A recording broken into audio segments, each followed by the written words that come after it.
We can call the meeting to order.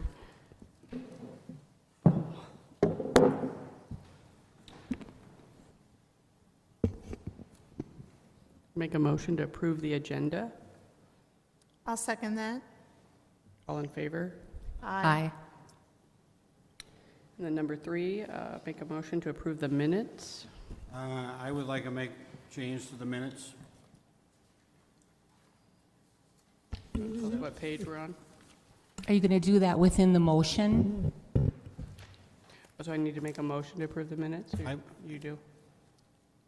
I would, well, do you want the motion first and the second, and then we'll make the, You could make a motion with the following changes and then indicate what your changes are and then someone can do a second on that?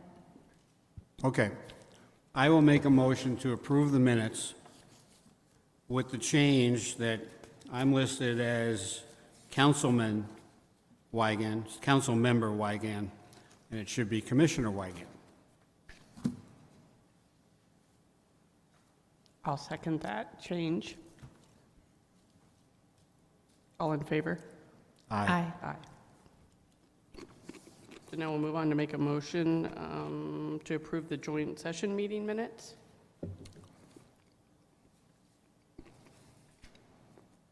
All in favor?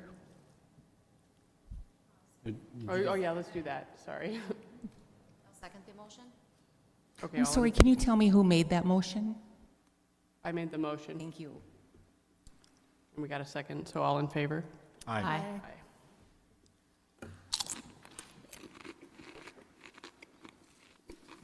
And then we will move on to item number 4, public hearing.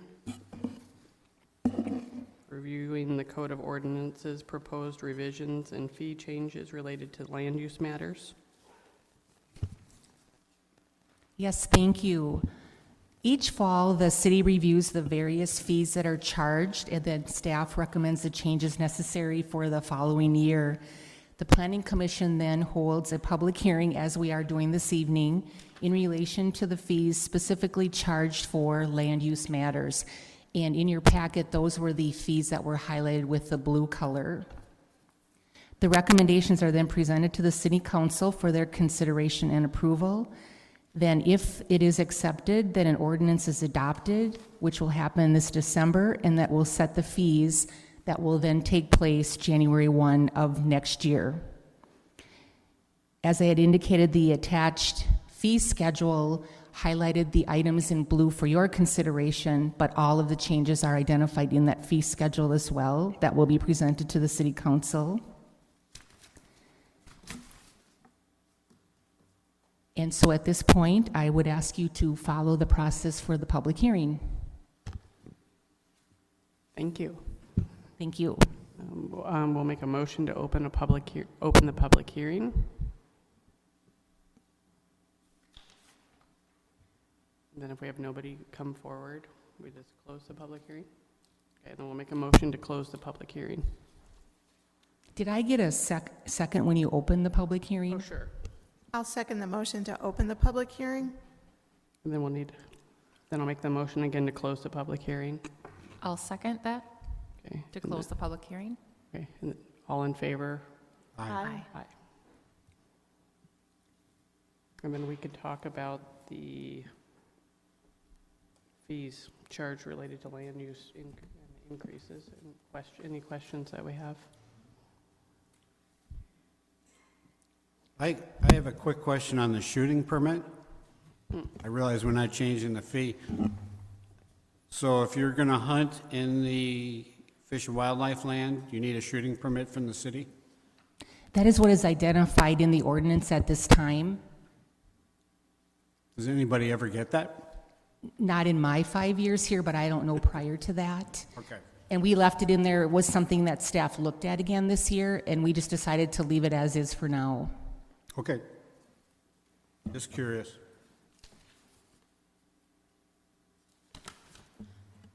I do have a question, Madam Chair.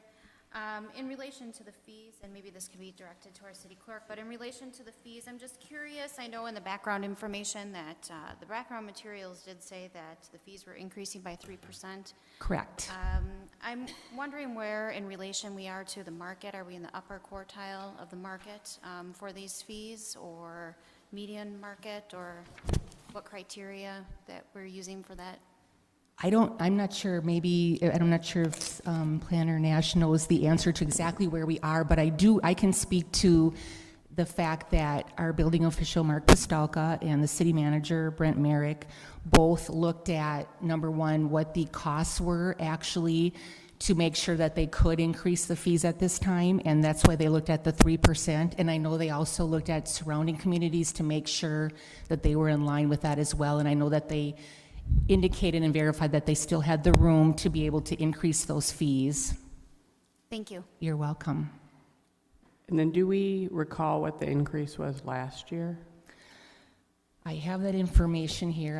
Okay, I was just curious if Yeah. it's significantly higher or about the same.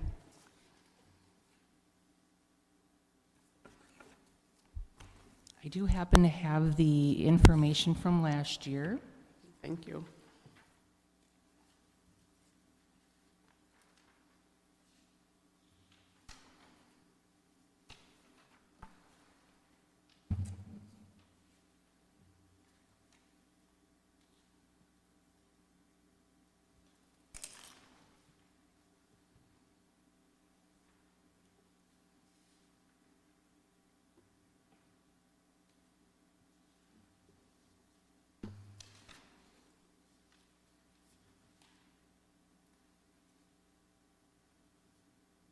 I'm remembering something like it was the difference between either $5 or 5%, which was ever more. And I'm just looking at the minutes from the meeting from last year. So for example, if it was a $10 fee in 2016, it went to $15 in 2017. Same thing if it was $30, it went to $35 in 2017. So that's what it was increased last year at this time. That went into effect at the beginning of the calendar year 2017. Okay, so, but both of those examples are significantly higher than, right, than our 3% that we're talking here. Last year? Right. That is correct, and I'm just looking in the minutes here. Right, and that was just a couple examples, sure. Yeah, and last year it was approximately 5%, and then it was rounded to the nearest even dollar is what they did last year for the increase. And this year it was the 3%. Does that answer all of your questions? I have one question, and I realize it's the draft copy. It would be on page 4, the Excel spreadsheet, under the business permit service charges. It's about the 9th line down. Per transaction fee, the $1.50, and then it says, remove question mark. I wonder if it's just, we're working with the draft copy, just something to clean up. Oh, right, I see that. Per right, it's in the note section, just like a note would be. I'm sorry, I apologize. I'm just getting to the No, right section here in my packet. And it's hard, because, Yeah, sorry, I didn't give the packet page. It's the 4th page of the spreadsheet.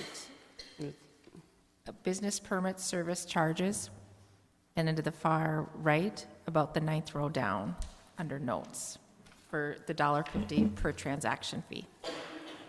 And I think that is still following under, that was something that was in the previous fee that we were looking at making a change to remove that.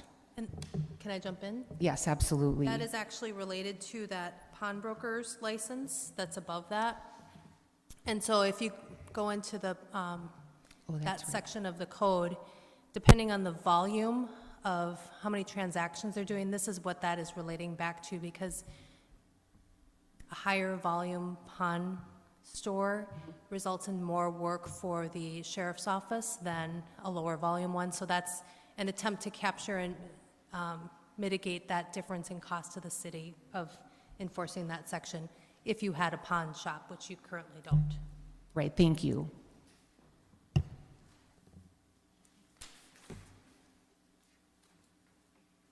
Madam Chair, I'd like to make a motion to approve the proposed revisions to the Code of Ordinances regarding the fee changes for land use, the pieces in blue on our 2018 fee schedule draft. I'll second that. All in favor? Aye. Aye. And item number 5, communications. Do you have any updates? Did I miss something? I guess I didn't have anything specific. All about the applicants for. Yes, I can update the commission that, as you know, that there was a resignation on the planning commission, and then we opened it up for applications, and prior to the closing date, we received 2 applications. So the city council will be performing those interviews at the next council meeting, which is the first one in December, which is I think like December 4th, at the work session that will happen.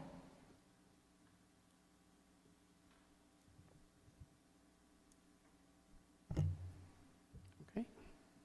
Anything else? Would you like an update on a couple of the developments that you've been working on that you probably haven't seen anything for a while? Absolutely. So the Olson property that's on south of Carver Crossing and Copper Hills, west side of 11, that has been, the preliminary plat was approved by the city council this past summer. They will be grading yet this fall under a grading permit, is what we understand will happen yet. We're still sorting through some of those details with them. Cal Atlantic is now the home builder on that site rather than Centra Homes, who was looking at it back when the Planning Commission was looking at the preliminary plat last spring. So you'll start to see some construction on that site pretty soon. They'll be submitting their final plat application in late December, so you'll see that at your January Planning Commission meeting. And then Trinity is still working on the Butler property as well. MI Homes is still the builder on that site. And they've been sorting through some various issues in preparation for getting their final plat submitted. So we do anticipate that coming in this winter as well for you to review. I also noticed a Apadan trailer up by the Fleet Farm corner. Any updates on that development? No, not really. Apadan has owned that piece of property since the mid-2000s. And right now, we don't have any updated status on it. I don't know why the trailer's up there.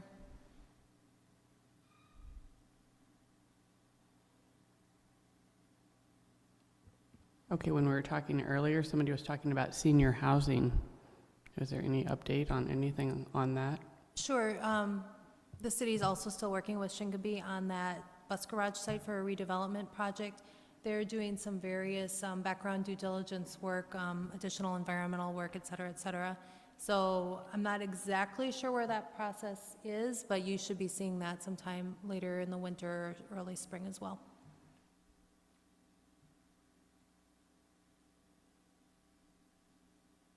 And then, as we mentioned as well during that earlier meeting, we do have another residential builder interested in the Meserly Kramer piece that's sort of immediately northwest of the elementary school. Back to the resignation, I noticed that there was a notice out there for taking applicants. Can I ask who resigned? I'm not aware. Josh Kirk resigned. Okay. Yeah, that was on the city council agenda and approved by the council, so. Sorry, I didn't read those. Nope, no, that's fine. It's just, that just makes it, that's official. Yeah.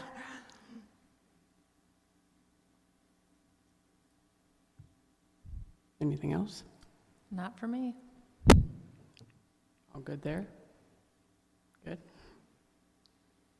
We can make a motion to adjourn. I'll make a motion to adjourn. Second.